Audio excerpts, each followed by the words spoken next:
Well, Steve, you've been paying attention to this Orioles organization as a whole. The bar's been set pretty high offensively in early series. The Orioles scored 11 on opening day. Double-A Bowie played in 19 in the second game of the season. And how about Triple-A Norfolk?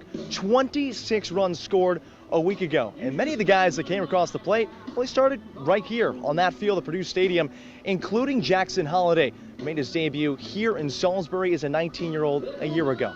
It gives the Red Sox their first win of the season, but fear not, Shorebirds fans, tonight here at Purdue was still a night of first for this organization.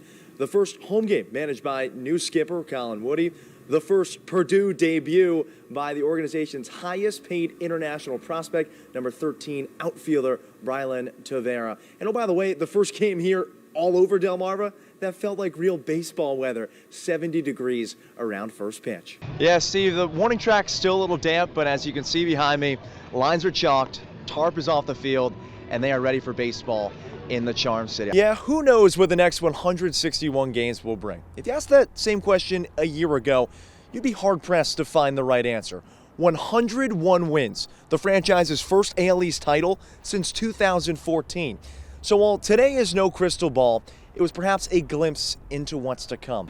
Yeah, the AFC North champions will be playing one more game on this field this January after the Ravens took care of the Texans 34-10 in the AFC divisional round tonight. Now, Lamar Jackson got the third quarter started with a rushing touchdown. It was the first of two scores with his legs. He also hit Isaiah Likely with a passing touchdown in the fourth quarter. The sounds of speakers blaring and batting practice behind me, as well as the sight of fresh-cut grass right off Route 50, signal the start of a new season here at Purdue Stadium. Head coach Willie Downing and Y-High's Bayside Championship win on Tuesday was the program's first since 1985. So just how long ago was that, you might ask? 3 and 6 years, LA comes to Boston and wins the world title. Just like every other time that Dovers played here at the Bob Carpenter, game ended with those nets being cut down behind me. Except for the first time ever, the nylon belongs to the Senators. Well, lastly, lay it out for either an Orioles diehard or maybe somebody who's never watched a Baltimore baseball game before. How excited should the fan base be? I know it's been a while since 1983. I'm a Mets fan, so I've only got a couple more after you. But why should they be so excited? Where is this organization trending? This is a fun team. So if you like a bunch of grinders and a bunch of guys that don't give up and a young, energetic team, this is your team. Yeah, Delmarva is no stranger to legendary programs. Cape Lacrosse, Pocomoke Field Hockey, Salisbury, and well, just about everything. Well, I grew up with one of my own in Storrs, Connecticut, and the Huskies are officially a rare breed after last night's national title. UConn dismantled one-seeded Purdue for the program's 6th men's basketball championship.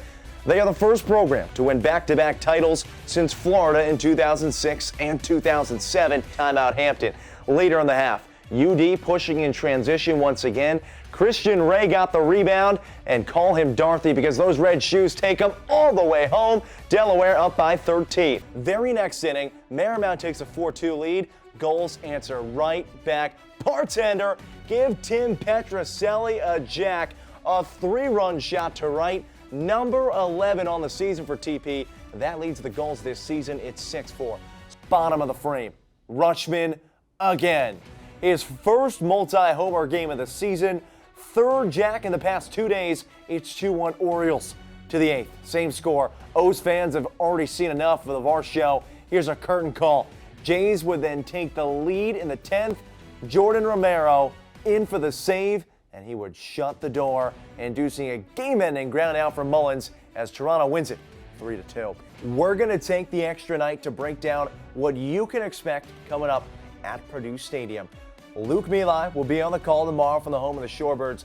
Luke, you got to call a Decatur game earlier this season, but unlike the Hawks, who have some seniors who made it to this stage 2 years ago, this will be your first time calling a game from the press box over there. How you feeling? Time now for the sweetest plays from all around Delmarva, brought to you by How Sweet It Is. Both of them from Downsboro tonight. First, Kevin Boateng jumping up higher for the block. And how about the celebration afterwards?